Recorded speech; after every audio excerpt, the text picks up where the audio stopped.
You're listening to the Place Northwest podcast, your digital resource for the latest insight and analysis on all things property in the northwest of England. Hello and welcome to the Place Northwest podcast series. I'm your host, Julia Hatmaker, and I'm the editor of Place Northwest. Today, we have a powerful topic to discuss. Some may even call it charged.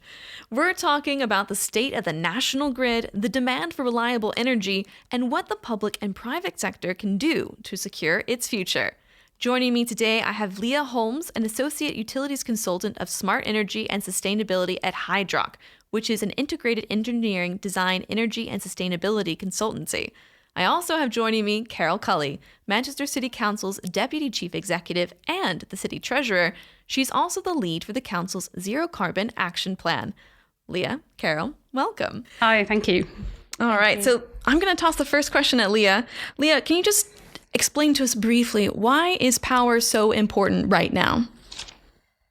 I guess I can set the scene a little bit with what's going on the national grid.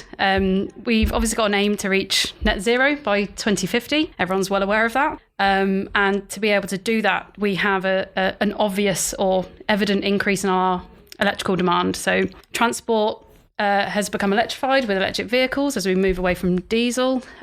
Heating for buildings is moving away from fossil fuels to heat pumps, etc. That's massively increasing our electrical demand on the grid. As well as that, obviously, there's a completely necessary increase in renewable generation, renewable connections to the grid, and also energy storage capacity so that we can decarbonise our electrical supply. To quote National Grid from a workshop we were on a couple of weeks ago, they need to build more than 5 times the amount of transmission infrastructure in the next 7 years than has been built in the last 30.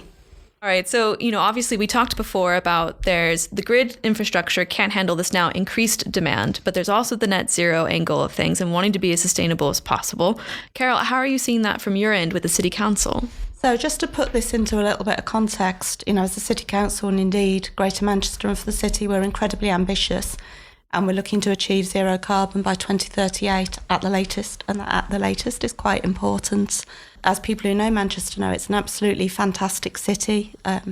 We are looking at a vibrant city centre, population growth. If you cast back a decade, hardly anybody lived in the city centre. Now we've got over 65,000 residents live in the city centre, projected to rise up to 100,000. Overall, the population in Manchester is growing. We're absolutely vibrant hub for growth, predicting at least 65,000 more jobs, creative, clean energy, etc. But all of that brings its own challenges. So, as in my role, I have a key role in terms of the council's own carbon action plan. There's also the role across the city and the partnership. But some of the things that we'll have to address and face up to is how we address some of those challenges with growth and the need to decarbonise rapidly. And the grid will have an absolutely vital role in that. And whilst we look at tackling things like reducing the demand for power and reducing emissions, it's also how we shift use to cleaner, greener energy. Yeah, so as we do this shift, obviously, we talked a little bit about the consumption side of things. One thing we didn't talk about is that as we're seeing a population growth, and Leah mentioned that we've got more electric vehicles than ever, we also have people who demand to have data on their phone at all times, which means that we have more data centers, which are so incredibly energy intensive and hungry. And Absolutely. I was gonna say, that's a massive impact as well on the grid. Yeah, the way we live our modern lives now, but data centers being one, massively power hungry, but they are as essential as a utility, data and fiber as water and as electricity in the way that we live our lives. So although they are extremely power hungry, they're a necessity. And not only sort of the data center side of things, just industrial manufacturing, everything's moving towards automation. Electric vehicle fleets as well. So this transition is absolutely necessary for the way that we live our modern lives. So the grid not being up to scratch and moving at a very slow pace is extremely sort of concerning. So I think a lot of the solutions, if it can even start to talk about solutions, are going to be in looking at ourselves as consumers to start to take control of our own power generation. We need to rely less on the grid, which clearly is going to take a lot more investment, a lot more time in particular to get to where it needs to be fit for purpose. In that meantime and in that interim, we need to move towards generating our own power on site and distributing that ourselves. And that's somewhere where sort of local authorities could come in utilising their perhaps vacant land or sort of stranded assets to, is there an opportunity there to be renewable energy generators that can provide for the local communities, or are there energy off-takers in the local area? Taking that away from the grid and becoming that power generation sort of company ourselves. Yeah. So with that, I mean, I know Manchester City Council was looking at buying a solar farm. How are city councils approaching this kind of effort of becoming their own energy generator? So I think every local authority is looking at this differently. It's a priority for many of us to decarbonise our power supply, and there are many ways you can do that. It's no secret we had been looking at options such as direct solar farm acquisition. Sometimes I'm a bit jaw-hatted, so with my zero carbon hat on, that's incredibly exciting. With my treasurer hat on, that's a little bit scary. But it is something we are very interested in looking at. However, it's got to be the right opportunity for us, and it's got to be a site that offers appropriate value for money. So you may have read in the press, we were looking at it. The opportunity we're looking at the minute has fallen through, but we will continue to look hard at other options, either through a power purchase agreement or through a direct acquisition. Yeah, there is a sort of market beginning to evolve where third-party operators are offering energy as a service via sort of a long-term agreement with developers. So in that scenario, the energy as a service provider would sort of take that risk in, the designing, building, owning and operating the energy system. They can do this with reduced or zero capital outlay. So there are people willing to invest to help those developers or local authorities in building and operating these private energy systems. That kind of helps that along the way, because there is obviously a lot of risk and burden in financing, operating and managing energy. It creates risk, but there is that evolving market there.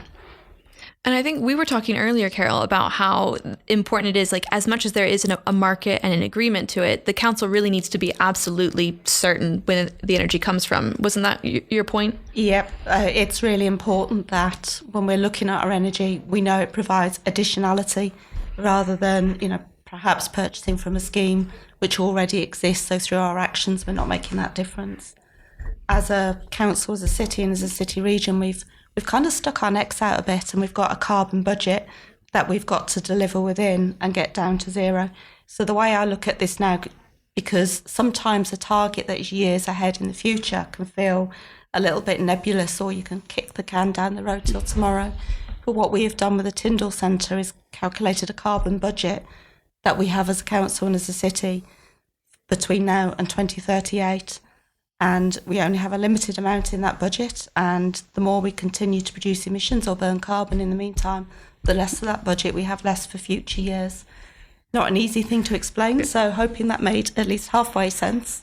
It did. It was a bit scary, just kind of the concept of it. And I feel like kicking it down the road, that is exactly how we got to this problem with the grid, is that everyone was like, yeah, we'll fix it eventually when the funds are available. And then now we're at this point where, Leah, you were saying it's going to take so much money and so much time to get them on board. Yeah, absolutely. And to be, hopefully it's not too sort of controversial, but the distribution network operators are private companies. They are governed by Ofgem, and they have sort of 5-year investment cycles through Ofgem, but they are private companies that over the years, they have only reinforced their networks where there's been that need, that it's kind of been reactive. So you put in an application for power if you're a developer that needs it, and they respond to you to say, okay, we can do this for you. It's going to cost you this much, and this is how long it's going to take us to reinforce the network to be able to give you that supply.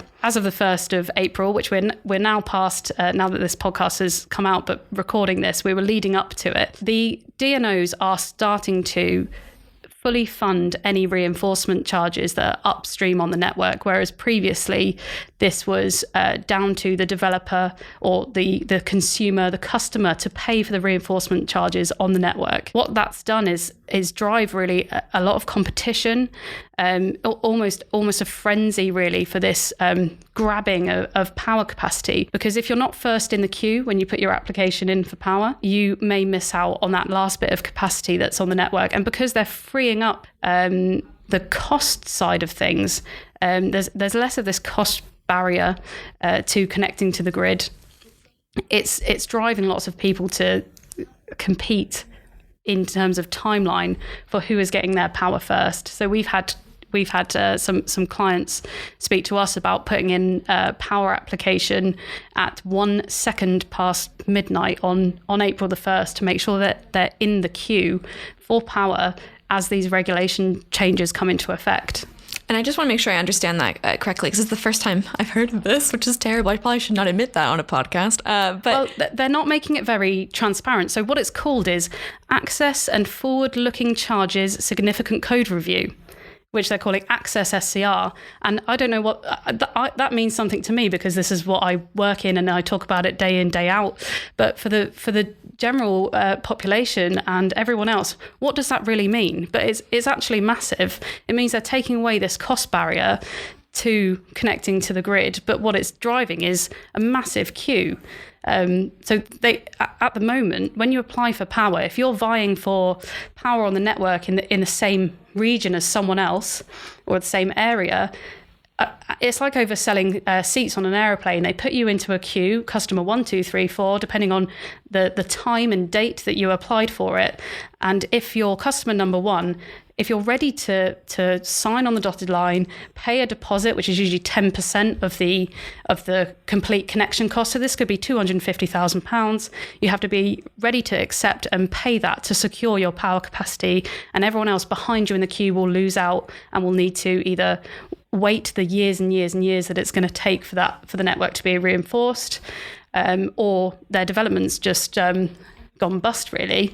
There's not a lot of transparency around that, and that's why it's really important for me to be on the podcast today to make sure that people know how this is working. And really, it's important that the DNOs, the distribution network operators, move towards allowing us to see actually what's going on their network. It's very sort of opaque at the minute. It's very difficult to get information out of them as to where is their capacity, who else is applying for power capacity in the area.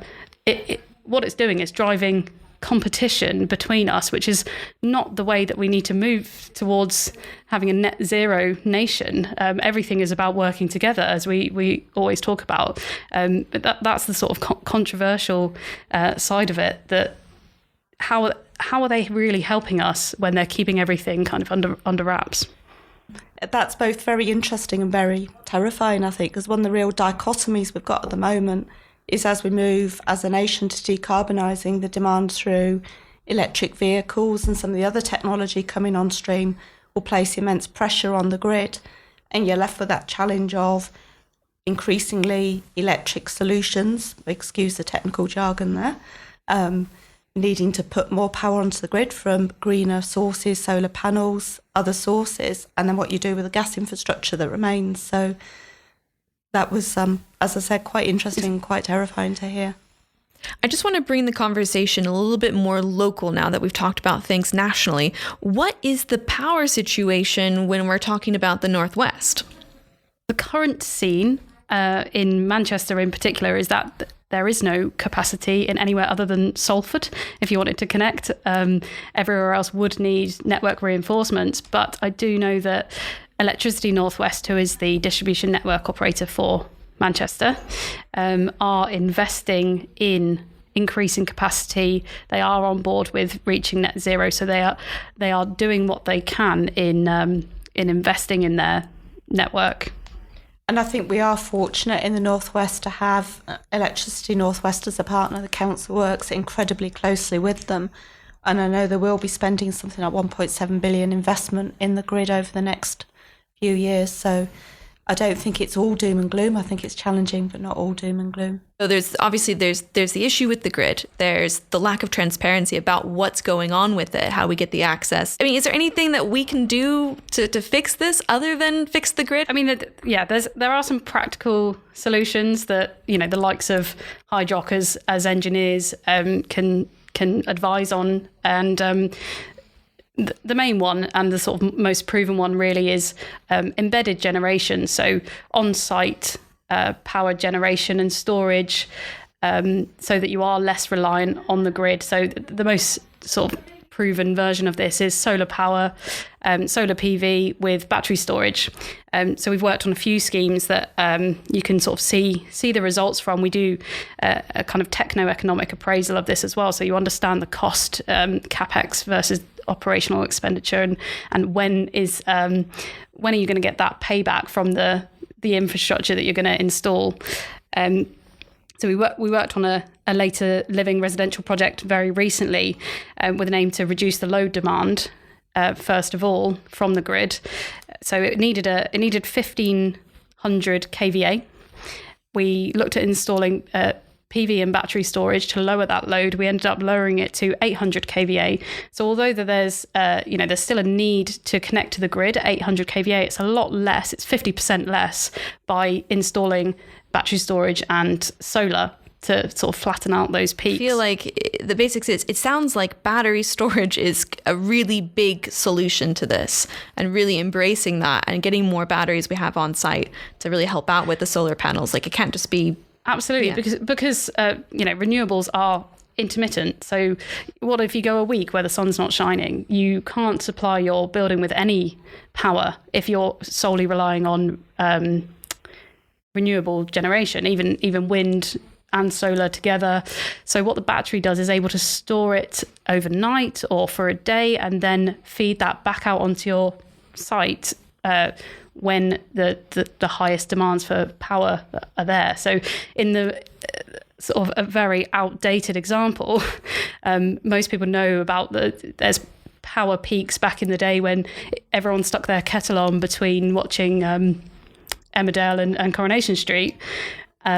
If that was sort of the way we still lived our lives, and had that peak in power when the kettle goes on, a battery would be the thing that's providing that power at that peak time, instead of drawing all of that peak power from the grid. That's the simplest way of explaining it, really. And I think it's important we don't lose sight of, as we move to kind of net zero carbon, there's different actions we need to take. One is also very much reducing demand on the grid or from various power supplies. If you look at the emissions across the city, huge amounts are from domestic buildings, from how we all travel and move around, and from how businesses operate. So it's really, really important that we look at some of those measures around retrofit, around sustainable travel, and different ways of living our lives and running our businesses that can reduce the demand for power. The other bit I'm interested in is how we look to more integrated power solutions. So building on what you said around solar PV and batteries, how that can be integrated into developments along with EV charging points, depots for electric buses, to start to provide a much more sustainable way forward. Absolutely. And it could always, it can offer revenue streams as well. So it's not all doom and gloom. If you are able to generate your own power, store it on site, install EV charge points at, I don't know, one of the, your leisure centres or your libraries, and not only does that drive footfall, you've got a renewably generated power source that can turn into a revenue stream. Which is a win in my book. Not only are we saving the planet, but we're making some money in the process. That's a great solution. There's light at the end of the tunnel there. I hope it's a sustainable light. As a local authority, we've directly invested over 200 million in our carbon reduction plan. Some of that is through our own borrowing. Substantial proportions of that are through things like government grant schemes. But what we have looked at is a combination of measures from retrofit, heat pumps, increasing, using things like public sector decarbonisation, to look at measures such as solar panels on some of our estate. And that's what's kept us on track for reducing our emissions by 25% over this 5 years. I think as some of those low-hanging fruits start to go, and be taken, then the next period to reduce by the next 25% is going to be incredibly challenging, and it's going to place a lot more reliance on some of those integrated solutions around looking how we access power, how we get the funding to do the things like retrofit, and how we can build investment models that start to combine those factors rather than looking at everything independently. Just assembling all that data is so incredibly important. So you actually know what you're looking at. You know where you stand and you know where you can go going forward. Carol, you mentioned earlier government grants to help support the decarbonization efforts. How important is the national government's money in making this happen for a local authority? It's incredibly important, and I don't think it's just national grant programmes. Sometimes grant programmes come with lots of various strings attached, very tight deadlines to spend them within. It's taking that holistic approach around regulation, around the skills market. I think the other thing we're going to start to see is incredible competition for some of those skills that we will need to access for retrofit and some of the other measures we need to take. So it's that really blended approach between regulation, the changes, where some of the step changes are starting to be achieved. If you look at progress for electric cars, there's a lot of regulation and other drivers and levers behind that. We don't yet see that in a consolidated way. So just to stop rambling, a couple of points I would make. One is around viability assessments.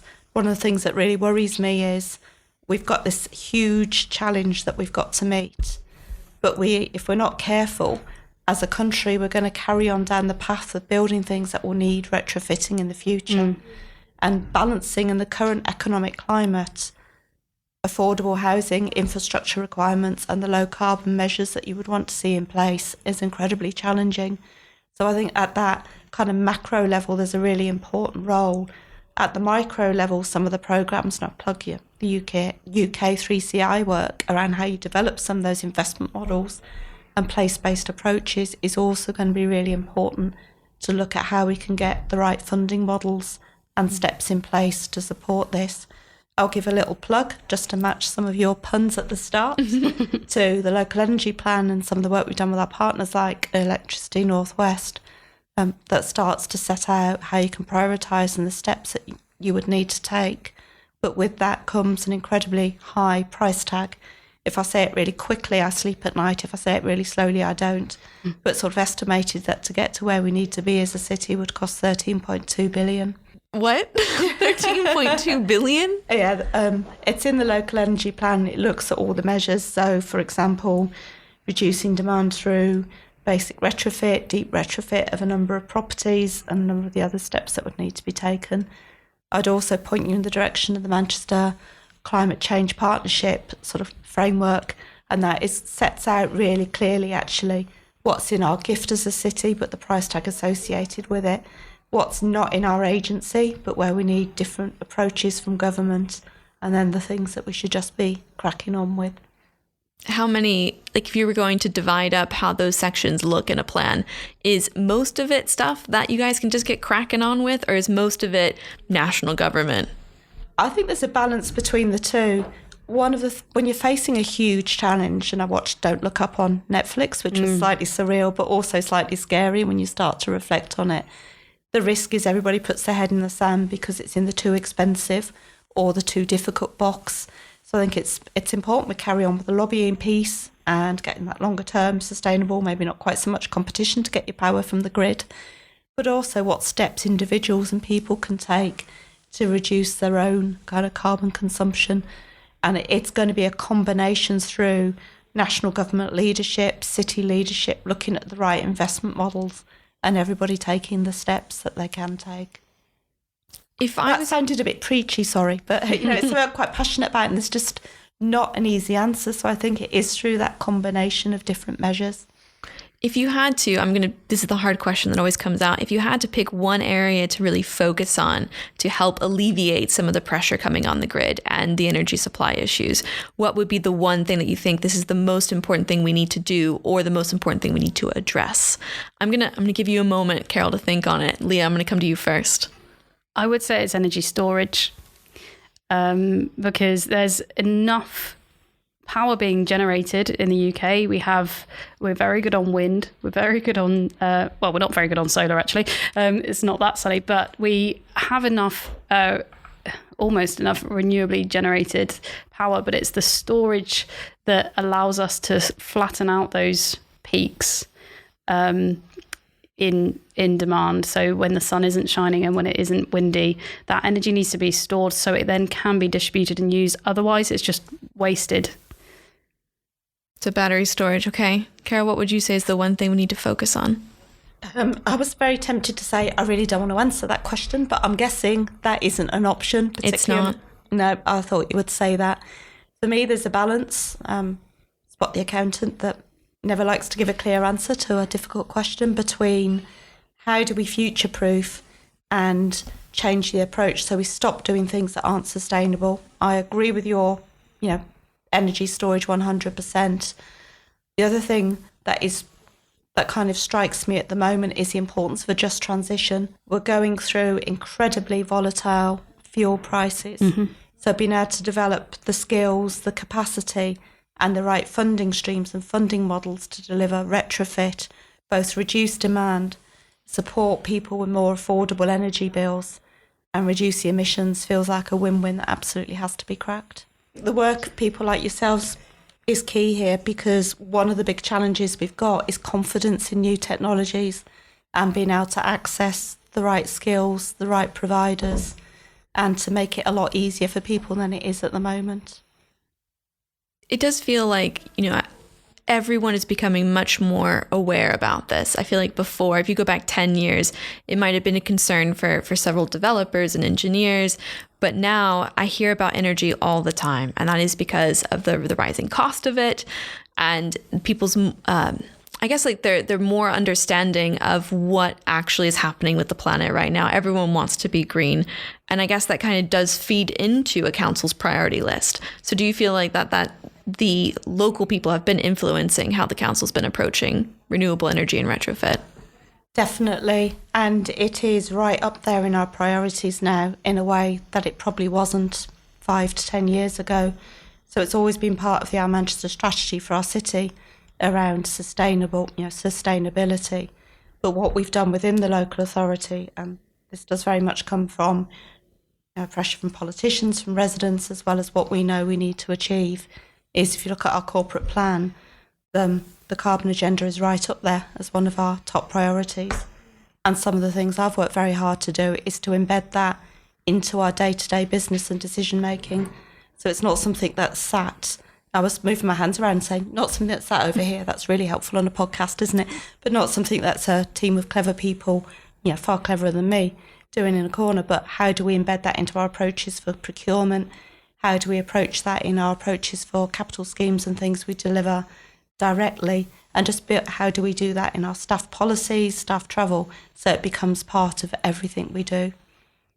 And we have to be careful to be technology agnostic as well. Us as consultants, we're not selling a product. We're not, we talk a lot about battery storage, but we do that because it's fit for purpose, but it might not be right for every site. Solar PV might not be right for every site. So the point is you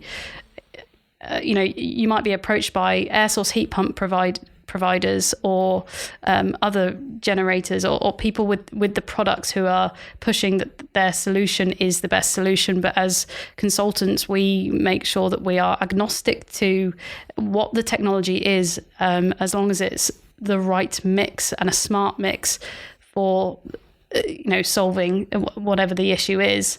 There's a lot of for example, there's a lot of push for hydrogen as a fuel, and you just never know whether there's an agenda behind that. There's a political agenda, and it's about sort of debunking the myths as consultants. So I just want to summarize what I feel like were the main points of today's discussion. We established that there is... Good luck with that. Yeah. Here's a quick summary. I feel like we established that there is a growing need for more power that's not going to go away. We are power hungry. That is the point. But at the same time, we've got an infrastructure system that's just not up to speed, not able to handle the demands that's being put on it, as well as having these concerns about being as sustainable as possible. So we want to make sure that all our energy is coming from green sources if we can. Now, that's the bad news. The good news is there are some things we can do. Obviously, we'd love the national government to fix the grid. That would be fantastic. But in the meantime, battery storage was definitely a key one that Leah brought up repeatedly. Councils investing in their own sustainable energy source, such as the solar farm. Maybe that will happen in the future. Who knows? But it also seemed like it was important that we all take time to educate ourselves. And if you're doing a scheme, whether you're a local authority or developer, make sure you get all the data you can. Talk with consultants so you can find the strategy that fits you best. And we need to be prosumers, not consumers, and being proactive in how we're supplying our own energy needs. We need to stop just waiting for something to happen and make something happen. Am I missing any key points, guys? I'd just say this is Manchester, so if anywhere is going to do it, it'll be Manchester. Brilliant. Yeah, that's it. Awesome. Leah, thank you so much for joining me. Carol, thank you so much for joining me. I hope you've enjoyed the experience, this wonderful little chat. Thank you for having us. Thank you. Absolutely. It's been great. If you want to know more about how we can go about securing a reliable green energy supply and some examples of how we can choose to not rely so much on the grid, check out what Hydrock has to say. You can find out more about that engineering company at hydrock.com. And if you want to know more about property in the northwest of England, be sure to subscribe to placenorthwest.co.uk or, subscribe to this podcast wherever you listen to podcasts. I'm Julia Hatmaker. Thank you so much for listening, and I'll see you in the next one.